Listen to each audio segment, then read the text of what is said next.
If you've ever worried that including terms and conditions might scare off potential clients, you're not alone. But by the end of this short video, you'll know how to include them without making anyone feel like they're signing their life away.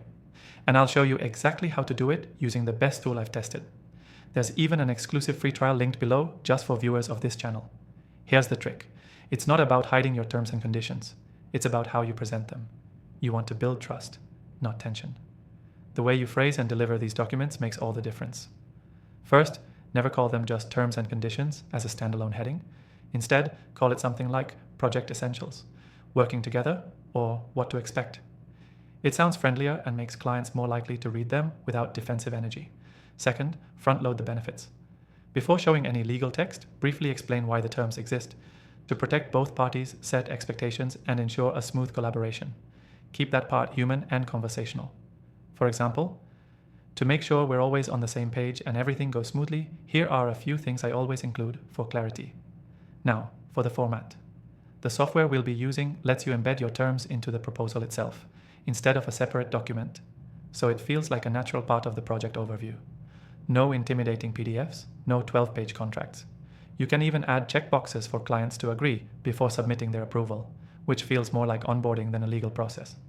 Another key move, use plain language. Avoid legal jargon wherever possible. Say you and we instead of the client or the provider. That shift alone makes terms feel collaborative instead of confrontational. And when there's something non-negotiable, like payment terms or cancellation policy, keep it short, firm, and framed in the context of fairness.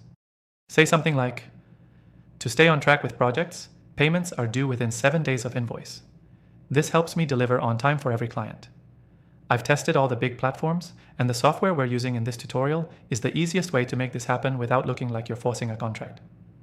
The exclusive free trial is in the description, only available to viewers of my channel, so check it out if you want to follow along and apply these exact steps today. Key takeaway. Clients don't mind terms and conditions. What they dislike is feeling like they're being boxed in or tricked. When you embed your terms with clarity, confidence, and a human tone, it actually builds more trust. Quick recap. Rename the section to something inviting. Start with why terms are important. Embed them directly into your proposals using the software. Use friendly, clear language, and present key policies in the context of fairness. Before you go, don't forget to take advantage of the exclusive free trial in the description, especially if you want to turn what used to be an awkward step into something smooth and client-friendly. Thanks for watching.